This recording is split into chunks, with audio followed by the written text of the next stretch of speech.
Okay, I'm on here. I was looking through my old stuff, and I came across a message that I feel like I need to reshare. And it's one in which we all want to know, and it's what God expects of us. It's a message that I wrote a few years back. Well, I don't know how many years, but I've kept journals, and this is one that I wrote a while back. But yeah, so what does God expect of people? We all have freedom to do what we want and where we want to go. But if we are God's, what does He want of us? To first of all follow Him fully, to trust fully, to allow Him to work in and through us. Our main work is laid out in John. It is to have an intimate relationship with Yeshua, God's Son, or Yeshua, or however you want to say it. I've heard even Yahuwah. Um, we are to follow His rules and commandments. We are made to love others as ourselves, to forgive everyone. We are all equal in God's eyes, yet we have petty squabbles over earthly things, such as skin color, sex, culture, race, religion, and more. Um, and this is the devil working. He wants us to have divisions based on all kinds of BS stuff that's not really there. God wants us to all come together under Him. And it's like, okay, if there are all these divisions and certain people are above whatever, then I'm just curious if a certain group of people, and I'm not going to say who they are, think that they're better than everyone else and that they think that we should serve them. And it's like, okay, then what will heaven be like? You think we're going to serve you forever in heaven? It's like, no, we're all going to be on equal playing field. It doesn't matter if you're a who or a Gentile. And it's, I mean, we're all God's people, and He wants all of us. And the problem is we come up with so many reasons why not to, or we hold grudges or harbor resentment because of certain things that happen. It's like, oh, well, I won't ever come back to Him because He did this, that, or the other to me. It's like, well, I mean, I'm sorry that happened, but I mean, He's trying to get you to wake up, and He's sorry that it happened, but there may be other reasons why He did certain things in your life. Any religion other than Christianity, and at this point, I don't even think Christianity. I would say all religions are false. Christianity is the closest to the truth, but the problem is Christianity has now accepted idols in their midst, as you see with the Catholics. I mean, they have statues of Mary and Peter, and basically worship them, and they go to Mother Mary as part of their stuff. And so it's a relationship with the God who made us, and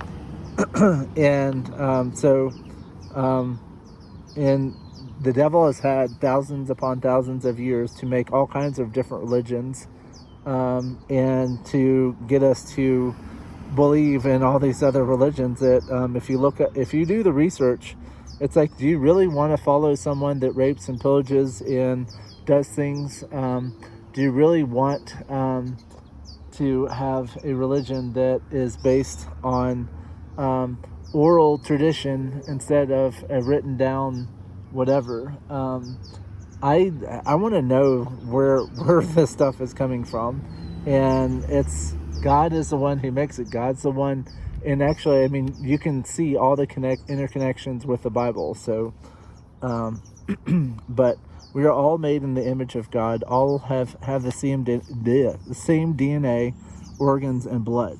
But yes, there are weeds and tares that are put here by by the fallen angels, in the Nephilim. There are certain people that are here to deceive and to work for the devil.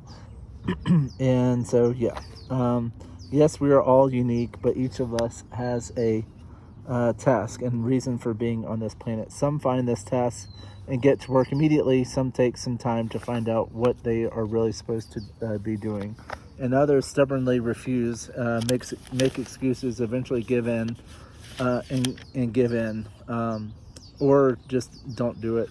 There are a few that never listen, never abide, and refuse to do the will of God. They are following their own lusts and desires. These people don't end up in the right place. God knows each of us intimately and knows how we tick and knows what we will do even before we do it. Just like it says in the Bible. And there's also predestination, and we have free will. And does God know exactly what decision we'll make and when? Yes, but He still wants to hear from us. He still puts stuff in our path and in our way. So, and just like it says in the Bible and in His prayer, He will lead us and guide us in the way we are supposed to go if we allow Him. His ways are above our ways. He sees what we can't, and we have to trust Him. It's in these times when we can get frustrated and not understand what is happening. This has happened many times throughout my life. God guides me to a new place and new adventures, and at first everything seems good, and then things change. Why did this happen? We begin to doubt Him and guess and question, did I mess up? Am I in the wrong place? And then something happens and you realize that this is why you're here. I've had this so many times, like losing Montreat because I needed to be home for my grandmother and disaster relief. And it's happened now. I question why I moved to Colorado.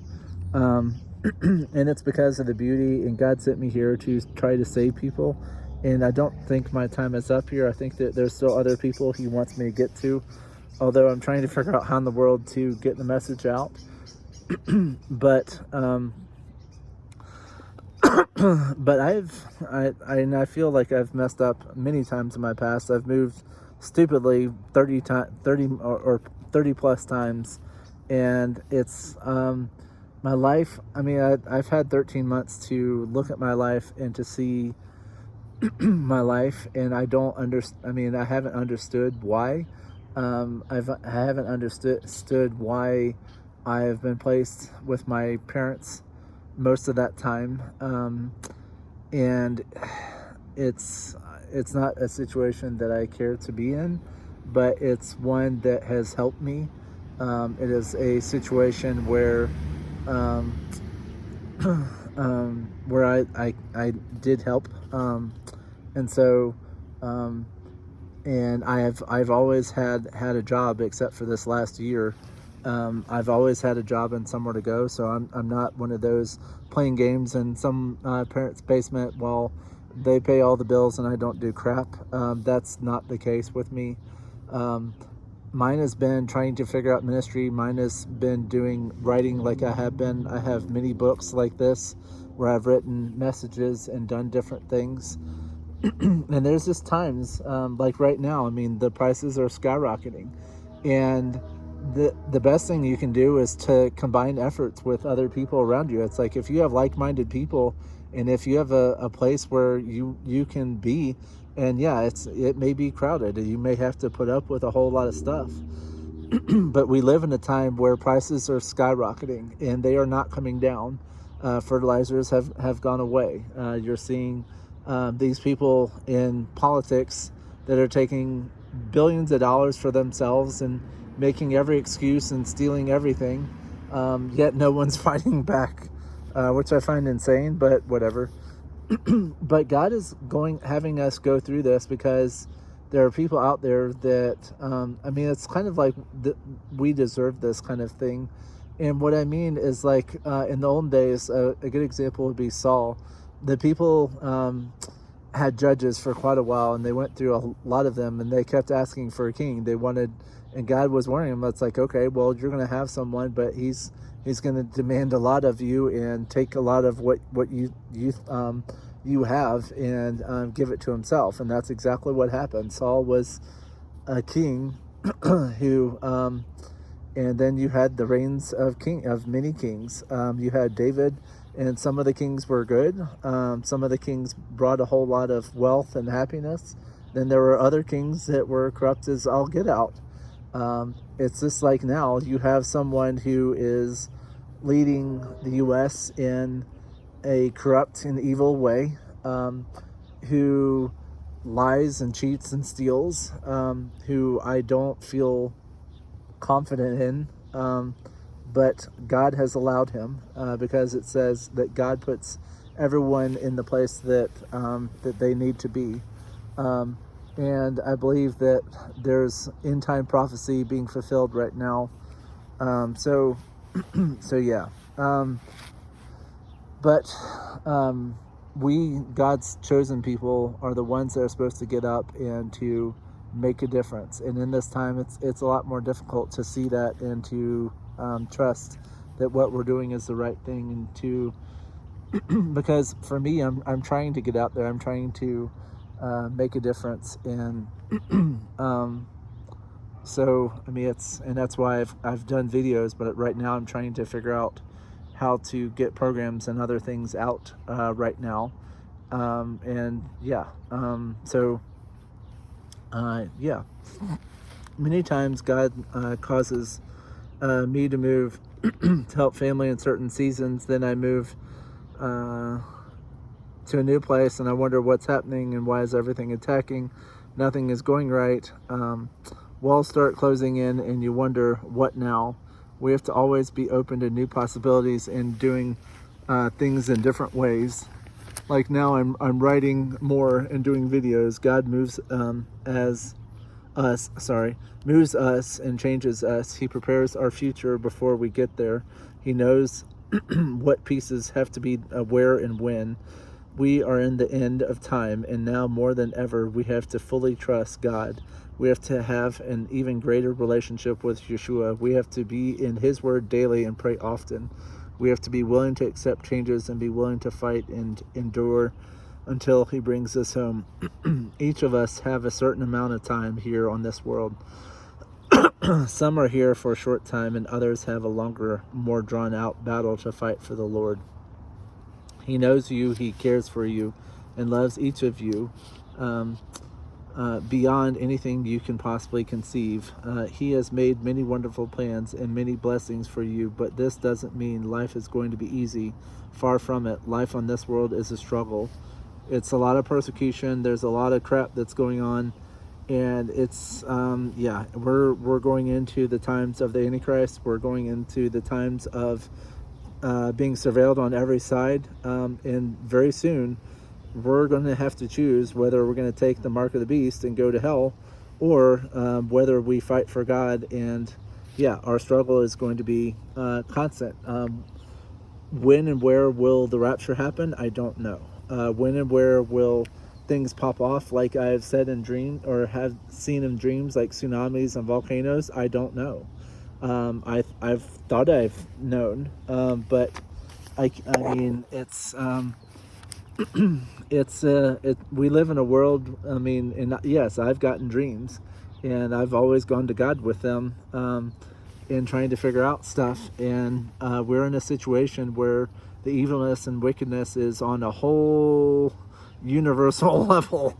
That is, it's. But yes, just like Jesus was persecuted, we will be too. Only a small fragment has been shared with us about the life of Jesus. He endured far more than you can ever imagine. He did millions of miracles, but also endured hardship, loneliness, pain, suffering, ridicule, judgment, and everything else. People didn't understand him or his ways. They wanted a powerful king, and received a loving, merciful leader who lived a simple, ordinary life and only wanted to help and guide everyone he met. So yeah, he grew up as a carpenter's son in Bethlehem in a manger, and so yeah, I mean, he grew up and a lot of people. Well, there's a certain sect of our world that didn't want this. They wanted someone to come in, take names, take everything, and beat everyone over the head that wasn't doing the right thing. And that's not how he came in, and that's not who he is. He wants to save people. He wants to be there.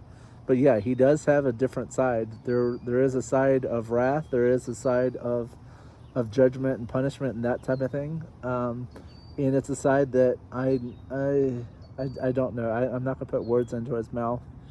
But we do see in Scripture that there's going to be a time where that God's going to have to judge people, and it's going to be based off of what has happened in your life. It's going to be based off of, did you repent? Did you do the right thing with your life? He's going to ask. It's like, what would you do with the one life I gave to you? So it's yeah. How much longer do we have? I don't know. I have seen dreams, and I don't know if things have gotten delayed. I don't know, and all I can do is share what I know. And what I know is God will see His people through, but that doesn't mean that you won't see all kinds of wickedness all around you. And right now, my life is okay right where I am at, and I have a job. But the thing is He's shown me dreams where everything around has lava, and then the one little place that I'm in is protected. I've seen dreams where I'm on a scenic vista 7,000 to 8,000 feet up, and water is right at the very edge, like the very curbing right there. I've seen water up to like that would be the curbing. So like before the water came in, there was 7,000 feet of airspace, and then water came in. So He's shown me different things, and I just don't know when they're going to pop off. I mean, it's and sometimes it's misinterpretation, sometimes it's delay. So it's yeah, all I can do is to share what I believe I've seen. So yeah. We are all on a journey and a path that was laid out way before you were even born. There are things, sorry, my words are, there are things you needed to do and accomplish. There are specific tasks that only you can do. He will never leave you nor forsake you. Those that are His. God bless you all, and continue on God's given path. So this is the message, and I expounded on it a little bit, but yeah, I mean, it's like we're given this one life to learn things for heaven. We're given this life to live and to grow, to help creation and take care of it. We're here to make a difference in this world. But the thing is most people seem to like darkness and not light. People seem to like to do the wrong thing rather than the right thing. And maybe you think you are doing the right thing. I don't know where you all are at, but if it's hurting anyone around you, it's probably, well, no, I can't say that. If there's things that you're doing that is causing others to sin and to stumble, then you need to go to God and to ask Him what you need to do. So thank you for joining me. I just figured I'd share this message again and go from that point. Have a great day or night or whenever I put this out.